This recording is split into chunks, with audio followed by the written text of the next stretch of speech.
নমস্কার, people's voice পক্ষ থেকে আপনাদের স্বাগত।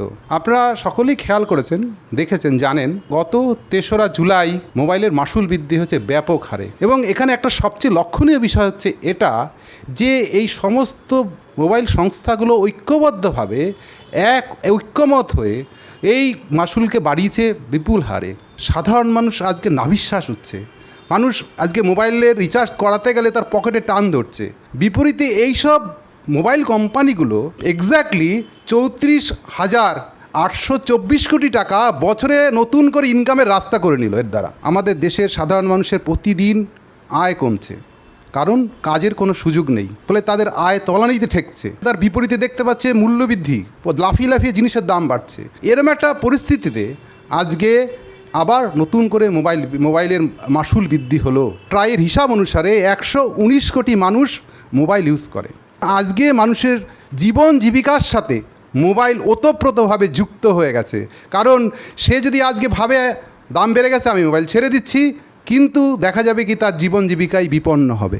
এইসব নানাবিধ বিষয় নিয়ে আজকে কথা বলবো মোবাইল ইউজার্স ফোরামের বিশিষ্ট সংগঠক সঞ্জয় বিশ্বাস মহাশয়ের সাথে।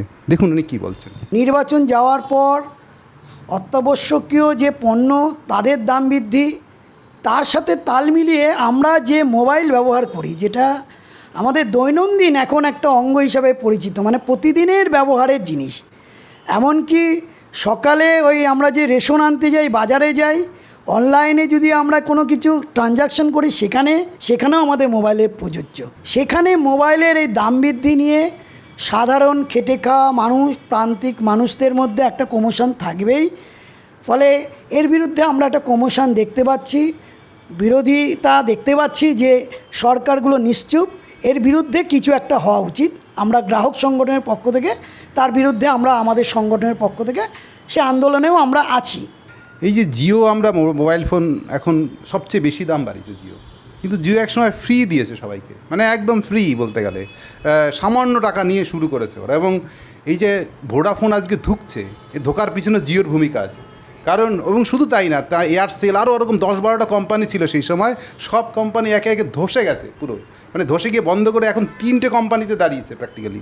এবং তার মধ্যে ভোডা ধুঁকছে, ভোডা 5G চালু করতে পারেনি, এরকম কন্ডিশনে আছে। ফলে এই যে জিওর যে স্ট্র্যাটেজি, এবং এক্ষেত্রে সরকারেরও একটা ভূমিকা আছে জিওকে তুলে দেওয়ার, এই নিয়ে যদি আপনি কিছু বলেন। শুনুন, প্রথমে আপনি বললেনই, আমরা এর আগেও দেখেছি একাধিক মোবাইল সংস্থাগুলো ছিল, আস্তে আস্তে এখন গিয়ে দাঁড়িয়েছে 3টে। এবং অদূর ভবিষ্যতে কিছুদিনের মধ্যেই আপনি দেখবেন ভোডাও থাকছে না, কারণ তাকে গিলে ফেলছে, এটা আপনি দেখতেই পাচ্ছেন। ফলে এই যে জিও যে ফ্রিতে নেট কানেকশান দিল, জিও কি জনদরদি, খুব জনদরদি, জনসেবা করার জন্য আমাদের ফ্রিতে দিয়েছে? এটা তো খুব সকলেই জানে যে ফ্রিতে দিচ্ছে কেন। আসলে এই যে ফ্রিতে দেওয়ার জন্য কি তার খরচ হয়নি? কোটি কোটি টাকা তার খরচ হয়েছে। সেই টাকা সে রিলায়েন্সের যে অন্য ব্যবসা আছে সেই ব্যবসা থেকে ভর্তুকি দিয়েছে। আসলে গ্রাহক ধরার জন্য তারা প্রথমে এই জিনিসটা চালু করেছে। আপনারা জানেন এখন এই খুচরো ব্যবসায় যে বিভিন্ন আপনার ইয়েগুলো হয়েছে, বিপণী সংস্থাগুলো, ওয়ালমার্ট যেমন হয়েছে, খুব কম দামে জিনিস দিচ্ছে, আমরা সব ছুটে ছুটে ওখানে যাচ্ছি। আসলে এগুলো প্রথমে ক্রেতা আনার জন্য তারা টোপ দিয়েছে ক্রেতাকে, যে আসো আসো জিওর লাইন নাও, জিওর লাইন নিলে তুমি ফ্রিতে পাবে। আমরা যারা জিওর লাইন নিয়েছি, তারপরে আমরা দেখছি এক ধাক্কায় তার জিওর দাম বাড়িয়ে দিয়েছে। ফলে প্রথমেই যারা এইরকম কোম্পানিগুলো যারা বাজারে আসে, তারা প্রথমে কিছু মানুষকে সুযোগ সুবিধা দেয়। রিলায়েন্স জিও এটা পেয়েছে, বেশি দিয়েছে, ফ্রিতে দিয়েছে, মানুষ তাই কাতারে কাতারে মানুষ গেছে। ফলে এটা তো একটা স্বাভাবিক প্রক্রিয়ায়, ব্যবসা করতে গেলে প্রথমে তোমাকে কিছু ছাড় দিতেই হবে। এগুলো দিয়েছে, এখন সেই সুদে আসলে সেই টাকাটাই এখন সে তুলছে, যেটা দিয়েছে, যে পরিমাণ টাকা সে দিয়েছে সমস্ত সুদে আসলে সে এখন তুলে নেবে, এটাই তার লক্ষ্য। সমস্ত মোবাইল সংস্থাগুলো, জিও, ভোডাফোন, এয়ারটেল, এরা সবাই ঐক্যবদ্ধভাবে এই দাম বাড়িয়েছে। এবং তাদের একটাই দাবি, মানে একটাই বক্তব্য, যে তাদের নাকি লস হচ্ছে, ইউজার যে পরিমাণে টাকা দিচ্ছে সে তাতে তাদের লস হচ্ছে। তো আপনি কি এই ক্ষতির তত্ত্বে কতটা বিশ্বাস করেন? শুনুন, এটা তো একটা হাস্যকর ব্যাপার। এবং যখনই দেখেছেন যে কোনো বিষয়ে মূল্যবৃদ্ধি হওয়ার সময় তাদের একটাই অজুহাত, যে আমরা লসে চলছি, ফলে দাম বাড়াতে হবে। ফলে এটা তারা বলবেই, আমরা জানি। কিন্তু বাস্তব পরিস্থিতি কি বলছে, বাস্তব অবস্থা কি বলছে, আপনারা যদি তাদের যে পরিসংখ্যান ঘেঁটে দেখেন, তাদের যদি ট্রানজাকশন ঘেঁটে দেখেন, তাদের যে লাভের খতিয়ান যদি ঘেঁটে দেখেন, আপনারা দেখবেন এই আর্থিক বছরে জিও তার লাভের শতাংশ 12.5% সে লাভ করেছে। এয়ারটেল লাভ করছে, ভিআইও লাভ করছে। ফলে প্রতিটা মোবাইল কোম্পানিগুলি তাদের লাভের পরিমাণ বৃদ্ধি হচ্ছে, তা সত্ত্বেও তারা এটা বলছে। এমনকি আপনি জানেন সমস্ত ক্ষেত্রে, বিদ্যুতের ক্ষেত্রেও দেখছেন, বলছে লাভ হচ্ছে না বলে আমরা বিদ্যুতের দাম বাড়াচ্ছি।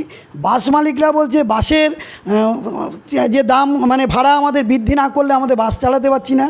ফলে সরকারি পরিবহনকেও দেখছেন, রেলের ক্ষেত্রেও দেখছেন, সমস্ত ক্ষেত্রেই তারা এই জিনিসটা বলছে এবং বেসরকারি মালিকরা আরও বেশি বলছে যে আমাদের কোনো লাভ হচ্ছে না, কিন্তু লাভের পাহাড় তাদের ক্রমাগতই বাড়ছে।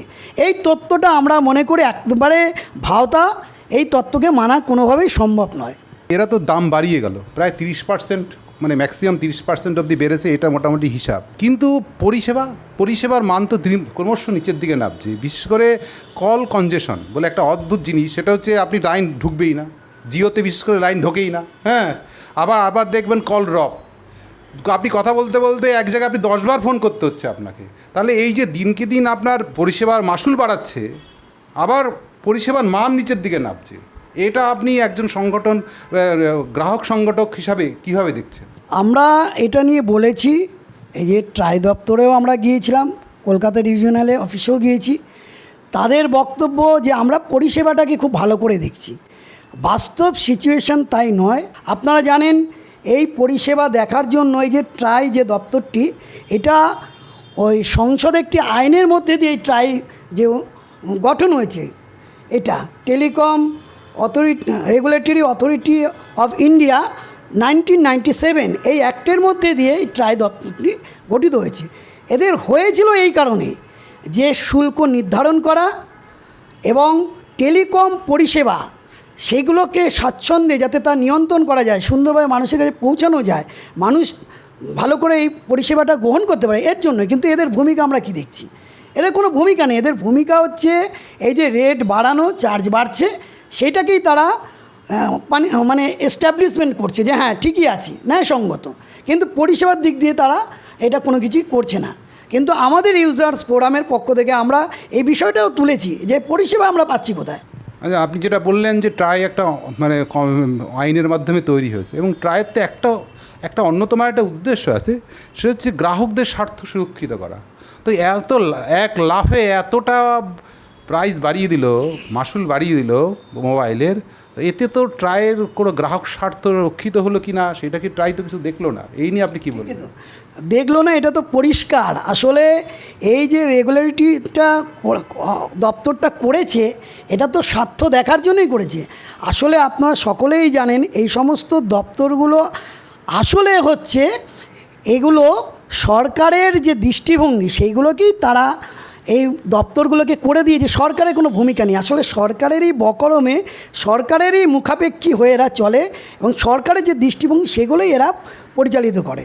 ফলে আপনি দেখতে পাচ্ছেন যে এদের কাজটা হচ্ছে, এদের যেটা করা দরকার, পরিষেবাটা দেওয়ার কথা, দাম নির্ধারণ করার কথা, শুল্কর মাপকাঠি সংশোধন করার কথা, সেগুলো তারা করছে না। এবার দেখুন, আমরা যে বিএসএনএল বলে একটা সরকারি সংস্থা আছে, হ্যাঁ, এমটিএনএল বলে একটা সরকারি সংস্থা আছে, আমাদের এখানে না, সেটা বম্বেতে আছে। তো এই দুটোই সরকারি সংস্থা এবং এদের পরিষেবা মানে মূল্য অনেক কম, অর্থাৎ তারা তাদের মানে মাসুল অনেক কম তুলনামূলকভাবে। এবং যেখানে আপনার এই জিও বলুন আর এয়ারটেল বলুন, তারা 5G পরিষেবা দিচ্ছে আমাদেরকে, সেখানে ওরা 2G 3Gতে পড়ে আছে। এবং গ্রাহকদের পক্ষ থেকে এবং ওই সব কোম্পানির কর্মীরা, অফিসাররা বারবার আবেদন করেছে সরকারের কাছে যে আপনারা এটাকে 4G করুন, কিন্তু সরকার কিছু করেনি।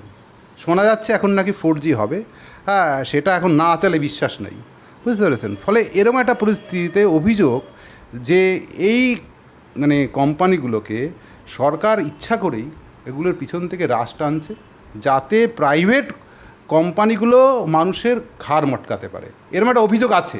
এই অভিযোগ নিয়ে আপনি কি বলবেন?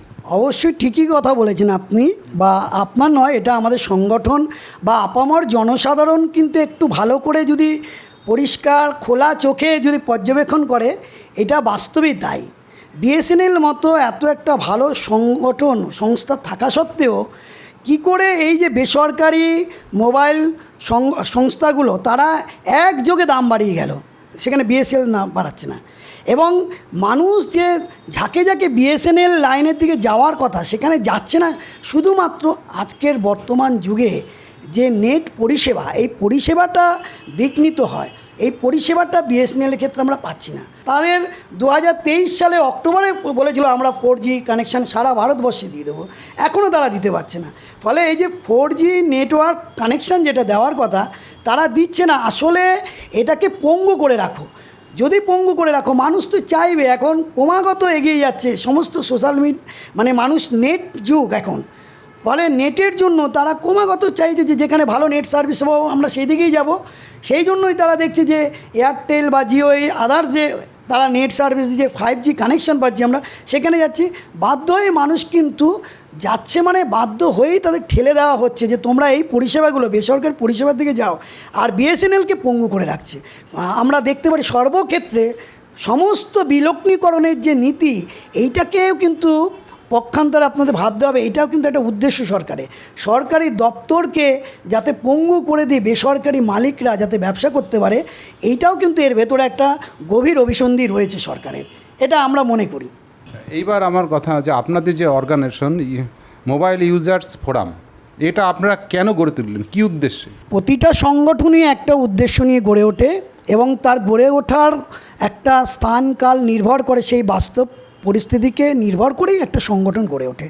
আপনাদের জানেন যে 3 বছর আগে আবার এরকমভাবে মোবাইলের চার্জ বৃদ্ধি হয়েছিল। সেই সময় আমরা উপলব্ধি করেছি, দেখেছি যে ব্যাপক মোবাইলের চার্জ বৃদ্ধি হচ্ছে।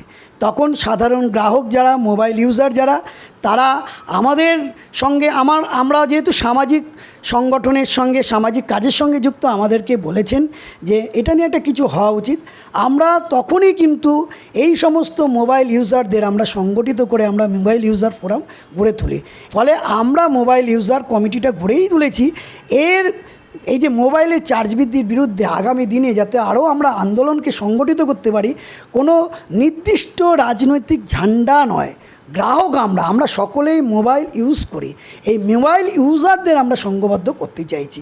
ওরা 3 বছরের পর দাম বৃদ্ধি করলো, আবার দেখুন পরের বছরে দাম বৃদ্ধি হতে পারে। তাহলে আমরা যদি এই সংগঠনকে না গড়ে তুলি তাহলে সাধারণ মানুষের ওপরে এই আক্রমণ ক্রমাগত আরও বাড়বে। এই উপলব্ধি থেকে আমরা এই সংগঠন গড়ে তুলেছি। মোবাইলের দাম বেড়ে গেল, সরকার নিশ্চুপ এবং বহু মানুষ এই মোবাইল পরিষেবার সাথে যুক্ত। এই সব সাধারণ গ্রাহকদের উদ্দেশ্যে আপনাদের সংগঠনের পক্ষ থেকে কী বার্তা দেবেন? আমাদের সংগঠনের পক্ষ থেকে বার্তা একটাই, যে দেখুন মানুষের ওপর আক্রমণ ক্রমাগত আসবে। এই আক্রমণকে কিন্তু প্রতিহত করতে চাই ইউনিটি, ঐক্যবদ্ধ, এবং এই ঐক্যবদ্ধ আন্দোলনই পারে কিন্তু একমাত্র এই সমস্ত আক্রমণগুলো থেকে আমাদের বাঁচাতে। ফলে আমাদের সংগঠনটা আমরা গড়েই তুলেছি যে আসুন যারা এই মোবাইল ব্যবহার করেন তাদেরকে আমরা একা একা বিচ্ছিন্ন পথে ঘাটে রাস্তায় যেখানে আপনি প্রতিবাদ করছেন, একা একা কিন্তু এই প্রতিবাদ করে একে রোকা যাবে না।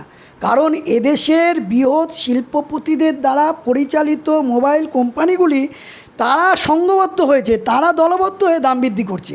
আর আমরা জনগণ, আমরা যদি বিচ্ছিন্ন থাকি তাহলে কিন্তু কখনো আমরা তাদেরকে আটকাতে পারবো না। ফলে তারা যখন সংঘবদ্ধ হচ্ছে, জনগণকেও সংঘবদ্ধ হতে হবে। সংঘবদ্ধতা হয়েই আমরা এর বিরুদ্ধে কিন্তু প্রতিরোধ গড়ে তুলতে পারি। ধন্যবাদ আপনাকে।